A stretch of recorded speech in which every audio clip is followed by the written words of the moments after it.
Եվ այսպես Գյումրիում դեռ ոչինչ ավարտված չէ։ Հարգելի հեռուստադիտողներ, Հայաստանի քաղաքական դաշտը շարունակում է մեզ ուրախացնել եւ զարմացնել։ Իհարկե վատ իմաստով։ Քիչ էր, որ 2018 թվականին իշխանությունը հանձնվեց փողոցային ակտիվիստներին։ Քիչ էր, որ 2020-ից 24 թվականը արվեց ամեն հնարավոր բան, որպեսզի իշխանությունը շարունակի մնալ Նիկոլ Փաշինյանի ձեռքերում եւ փողոցային պայքարը տապալվի։ Քիչ է, որ Գյումրիում ընդդիմությունից փորձեցին փաստացի խլել հաղթանակը, դեռ հիմա էլ մենք հանգել ենք մի իրավիճակի, երբ որ որոշ քաղաքական գործիչների հայտարարությունները մտավախության տեղիք են տալիս եւ կա կարծիք, որ ապրիլի 16-ին Գյումրի ավականին կարող է այնպես չքվեարկել, ինչպես հայտարարված էր, այսինքն Վարդան Ղուկասյանը կարող է եւ չդառնալ քաղաքապետ։ Եկեք մի փոքր ավելի մանրամասն վերլուծենք այս ամենը եւ հասկանանք, թե ինչ սցենարներ կարող են տեղի ունենալ, ինչ զարգացումներ կարող են տեղի ունենալ։ Հարգելի հեռուստադիտողներ, ապրիլի 16-ին նորընտիր ավականին պետք է իր անդրանիկ նիստը գումարի։ Հենց այդ անդրանիկ նիստի ժամանակ էլ պետք է ընտրվի Գյումրու նոր քաղաքապետը։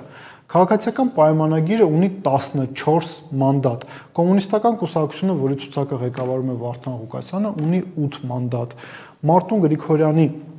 Իմ քաղաքը դաշինքը ունի 6 մանդատ, Ռուբեն Մխիթարյանի կողմից ղեկավարված դաշինքը ունի 3 մանդատ, 2 մանդատ էլ ունի Մայր Հայաստան դաշինքը, որի առաջին համարն էր Գյումրիում Կարեն Սիմոնյանը։ Քաղաքապետ ընտրվելու համար անհրաժեշտ է 17 քվե, այսինքն 17 մանդատ ունեցող անձ պետք է քվեարկի այս կամ այն տեխնացուի օգտին։ Այս պահի դերությամբ հայտնի է, որ առնվազն 2 քաղաքական գործիչ առաջադրելու են իրենց տեխնացությունները։ Վարդան Ղուկասյանը եւ Սարիկ Մինասյանը, թեկուզ եւ ԿՊ-ն ունի ընդամենը 14 մանդատ եւ ԿՊ-ն միայնակ չի կարող Մինասյանին դարձնել քաղաքապետ, բայց այնուամենայնիվ իրենք որոշել են առաջադրել Սարիկ Մինասյանի տեխնատությունը։ Եթե առաջին փուլով տեխնատություններից եւ որևիցե մեկը 17 մանդատ չի ստանում, երկրորդ փուլով ընտրություններ են տեղի ունենում, երկրորդ փուլին մասնակցում են այն տեխնատությունները, որոնք առաջին փուլում ստացել են առավելագույն ձայները, առաջին 2 տեխնատություն եւ իրենցից ով ավելի շատ քվե ստանա երկրորդ փուլով, նա էլ դառնում է Գյումրու նոր քաղաքապետ։ Թվում է, թե քաղաքական հայտարարությունների մակարդակով, նույնիսկ մաթեմատիկական որոշակի հաշվարկների առումով ԿՊ-ն շանս չունի քաղաքապետ ունենալու։ Սարիկ Մինասյանը չի կարող շարունակել ղեկավարել Գյումրին, բայց արի ուտես, որ քաղաքական հայտարարություններ եւ մաթեմատիկան Հայաստանում կարող են նաեւ չգործել։ Ինչի մասին է խոսքը։ Արձանագրենք հետևյալը, որ Մարտուն Գրիգորյանին քաղաքապետի պաշտոնում առաջադրել էր դաշինք, Իմ քաղաքը դաշինքը։ Այդ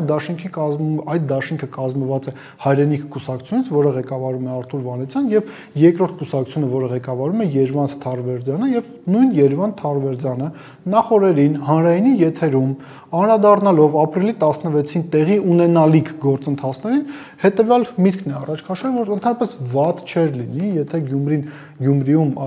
ավականու առաջին նիստի ժամանակ ԿՊ-ն չառաջադրել իր տեխնացուին, տեխնացություն միգուցե այդ պայմաններում առաջադրեր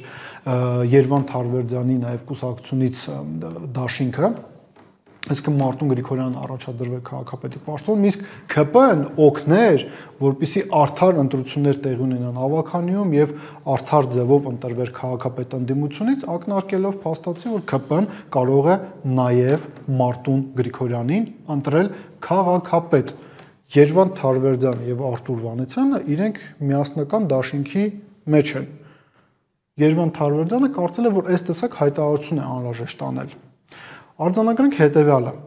քաղաքական առումով, իհարկե, եթե Թարվերդյանի ասածով իրադարձությունները զարգանան, սա քաղաքական ինքնասպանություն է լինելու փաստացի ուղիղ եթերում, ինքնասպանություն եւ Մարտուն Գրիգորյանի համար, եւ Թարվերդյանի համար, եւ Արթուր Վանեցյանի համար, եւ այն քաղաքական, այն խորհրդարանական խմբակցության համար, որը ներկայացնում է Մարտուն Գրիգորյանը, այսինքն պատիվ ունեմ խմբակցության համար, որը եւս կազմված է